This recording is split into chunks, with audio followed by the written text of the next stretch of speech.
Film निर्माता विवेक रंजन अग्निहोत्री ने रविवार को अपनी अगली फिल्म द डेली फाइल्स के बारे में डिटेल दिया और कहा कि फिल्म 1984 के काले अध्याय के बारे में है और इतना ही नहीं, तमिलनाडु के बारे में भी बहुत कुछ बताती है।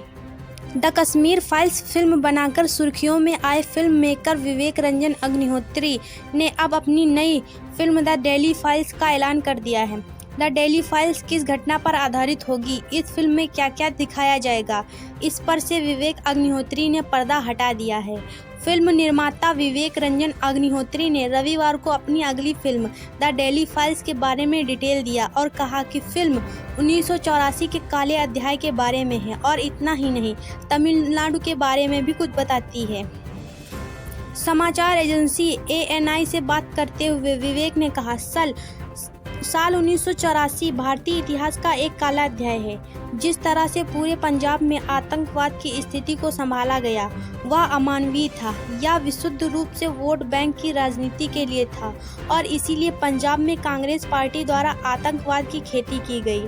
पहले उन्होंने इसे बनाया, फिर उन्होंने इसे नष्ट कर दिया, फिर उन्होंने बहुत से निर्दोष लोगों को मार डाला और फिर इसे ढक दिया। आज तक न्याय नहीं मिला, इससे बुरा और क्या हो सकता है।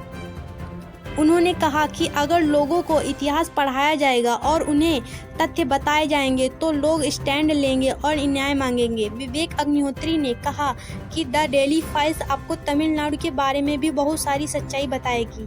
यह दिल्ली के बारे में नहीं है। इसने दिखाया है कि कैसे दिल्ली इतने सालों से भारत को नष्ट कर रही है।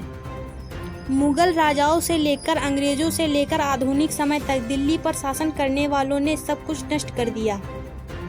अग्निहोत्री ने कहा कि भारत में लोग अपने आख्यान या अपने राजनीतिक एजेंडे के आधार पर इतिहास लिखते हैं, जबकि यह साक्ष्य और तथ्य आधारित होना चाहिए। उन्होंने कहा कि भारत का राजनीतिक एजेंडा ज़्यादातर पश्चिमी धर्मनिरपेक्ष एजेंडा रहा है। महान हिंदू सभ्यता की हमेशा उपेक्षा की जाती है और यह माना जाता है कि हम कमज़ोर लोग हैं। हमने जो कुछ भी सीखा वह पश्चिमी शासकों या आक्रमणकारियों से है। बता दें कि हाल ही में विवेक अग्निहोत्री ने 15 अप्रैल को घोषणा की कि वह जल्द ही अपने अगले